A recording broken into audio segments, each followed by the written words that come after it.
I still wake up drenched in cold sweat, haunted by that afternoon.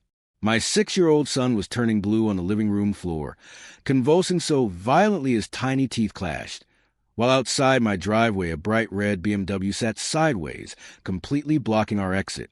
The woman behind it, our neighborhood HOA president, Karen, was screaming through my Ring camera that no emergency excuse is breaking the rules. And she wasn't budging until I paid the $350 fine for my trash cans being just 2 inches past the line. I pleaded, I shouted, I offered triple the amount, nothing. She just stood there, sipping her iced coffee, grinning like she had finally won the long war she'd waged against me for 2 years. By the time the ambulance pulled up, my son had stopped breathing for 42 seconds. 42.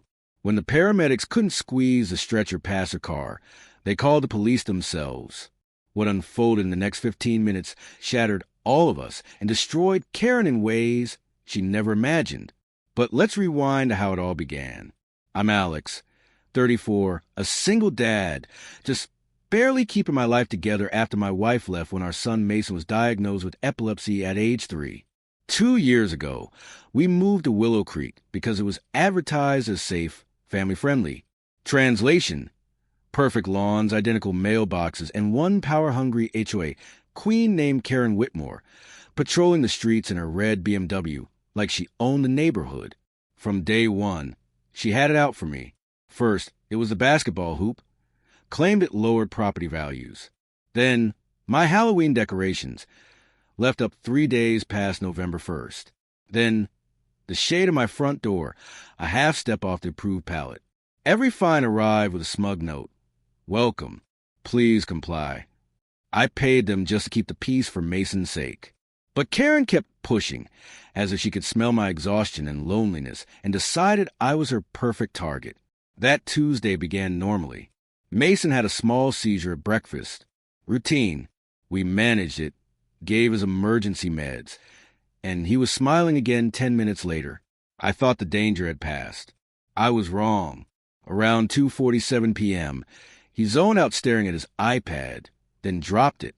His body stiffened, and he slammed face first into the carpet. This wasn't the usual seizure. His lips turned purple instantly, arms jerking so violently I couldn't administer his rescue medication. I scooped him up, dialed 911, sprinting for the front door with my 45-pound son in my arms. Then I saw it. Karen's BMW, perpendicular across my driveway, tires squashing my lawn, completely blocking the only escape route. She stood 10 feet away, measuring tape in hand, snapping photos of my trash cans like she'd hit the jackpot. I lost control. Move your car. My son's dying. She didn't even glance up. Slowly, she lowered her sunglasses and delivered the line that haunts me still. Language, Mr. Rivera. Until you pay the outstanding fines, this vehicle remains exactly where it is. HOA bylaws allow towing obstruction, not owner obstruction. Mason gurgled in my arms, foam bubbling from his mouth. I screamed again, pleading, offering anything. She only smiled that tight, cruel smile. Should have thought about that before disrespecting community rules. I ran to her driver's side door. It was locked. Keys nowhere. She waved them tauntingly in the air. Neighbors were emerging, phones out, filming. Someone shouted, "Karen, he's just a kid." She shot back, "Rules don't stop for feelings." I dropped to my knees in my driveway, cradling my son while his body betrayed him, praying the ambulance would arrive in time. Sirens finally in the distance. But when the ambulance turned onto our street, the paramedics froze at the blockade. One jumped out, shouting, "Who owns this car?" Karen raised her hand proudly, like a child answering in class. Then everything changed. The paramedics' next words froze my blood. "Ma'am, step away from a vehicle. You're under arrest for reckless endangerment of a child." Karen laughed until she saw the second unit roll up. Police. And behind them, flashing yellow lights, so intense her smile vanished forever.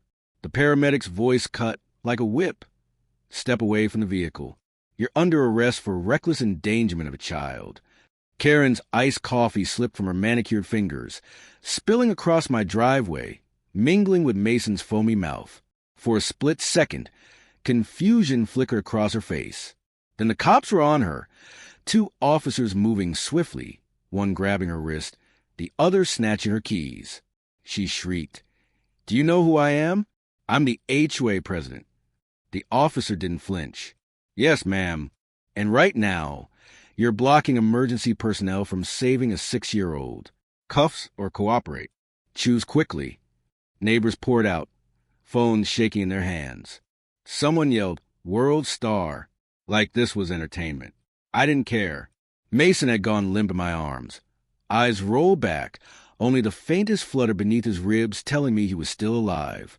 A paramedic dropped beside me, forcing an oxygen mask onto his face, while another pushing 4 line into his tiny arm. Status epilepticus. One muttered, "We're losing the window." They needed the stretcher, but Karen's BMW still blocked the path. That's when the tow truck screamed around the corner, lights blazing, driver leaning out the window, yelling, "Police! Order! Clear the driveway now." Karen lunged toward her car like she could physically stop it. An officer grabbed her by the waist and yanked her back. She kicked, spat, shouted about lawsuits and border calls, and called a cop a rent-a-thug with a badge. The tow driver didn't even glance at her. He jumped out, slapped a bright yellow sticker on her windshield. Official police tow. Then, in under 30 seconds, he hooked the front axle. Karen's scream hit a pitch I didn't think was humanly possible as the truck lifted her BMW clean off the ground like a toy. The second the driveway cleared, paramedics sprinted with the stretcher to Mason. I ran alongside, still holding his hand, tears and snot dripping onto his Spider-Man shirt. They loaded him, slammed the doors, and the ambulance peeled out. I tried to climb in. They wouldn't allow it. 1 parent only. Hospital policy. I turned to plead with the cop for a ride when I heard the most beautiful sound of my life. The tow truck driver revving the engine, then deliberately dropping Karen's BMW with a crunch. Tires screeching, undercarriage scraping, right in the middle of the street so the ambulance could pass. Sparks flew. Karen collapsed to her knees on my ruined flower bed, mascara running down her cheeks, staring as 10 grand of German engineering got treated like scrap. But she wasn't done.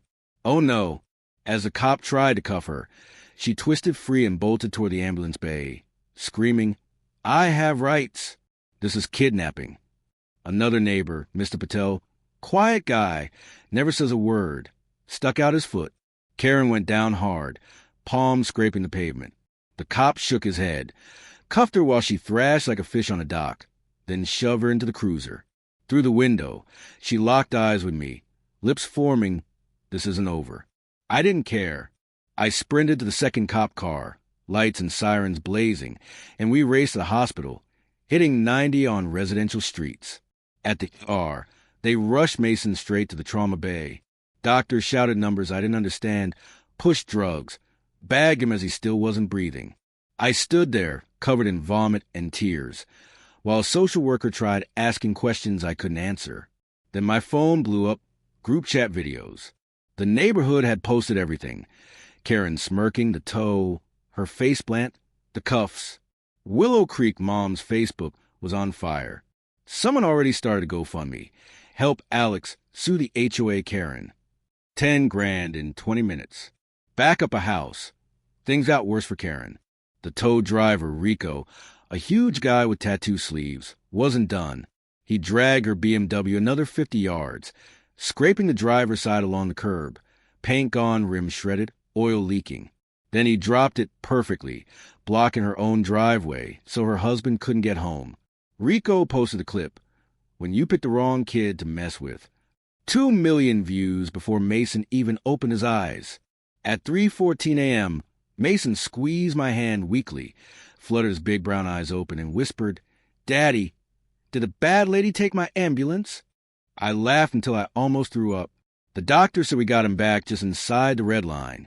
2 more minutes without oxygen, and we'd be planning a funeral, not discharge papers. I stayed by his bed 3 straight days, afraid to blink. By the time Mason was eating Jell-O again, the internet finished the tow truck's work. Karen's life had been deleted in 4K. Full name, address, phone, husband's dental practice, daughter's college Instagram, everything everywhere. Someone slowed down the body cam clip where she said Mason was faking it. 28 million views. Major news picked it up. HOA president blocks ambulance, nearly kills child. Her face was on screens from Good Morning America to Japanese evening news. The HOA emergency board meeting streamed live. 1,400 viewers. They voted to remove her as president, freeze her voting rights, and publicly apologize. They waived every fine I'd ever been charged and paid Mason's hospital bill before insurance. Best part? They changed the bylaws. Any driveway blockage during medical emergency now carries a $100,000 automatic fine. Mason's rule. Karen's husband filed for divorce 48 hours later, taking 2 suitcases and golf clubs, never speaking to her again. Daughter changed her last name early and moved into dorms. The dental practice lost 87% of patients in a week. Reviews dropped from 4.9 to 1.2, all citing the video. Then came a knock at the hospital door. Karen, no makeup, messy ponytail, hospital scrubs. Her clothes still in evidence. Released on bail, she had to deliver something personally.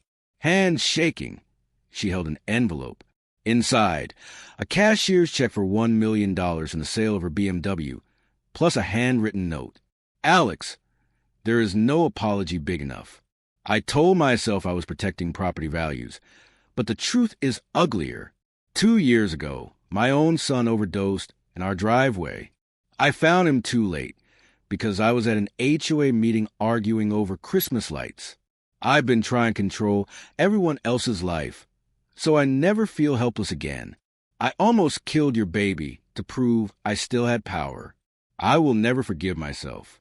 Use this money from Mason however you want. I just needed you to hear it from my mouth. You didn't deserve any of it. He didn't deserve any of it.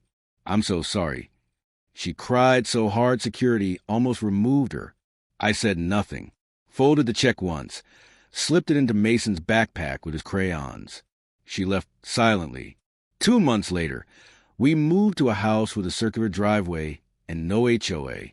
Mason still has seizures, but now he has a service dog, the best neurologist in the state, and a college fund that could buy a small island. Every night, when I tuck him in, he asks to hear the story about the day the neighborhood saved our lives and the tow truck devoured the mean lady's car. I end it the same way. Rules are important, buddy, but never more important than a human life. Then I kiss his forehead, turn off the light, and thank whatever force kept Mason alive. Some say I should have rejected the money. I say Mason earned every cent the moment his heart stopped because one woman needed power. If that $1 million reminds her that for life, I'll cash it with a smile. If you enjoyed this story, hit subscribe. Every sub fuels more dramatic HOA justice tales. Tap the bell icon to never miss a new upload. I'll see you in the next story, where justice gets even sweeter.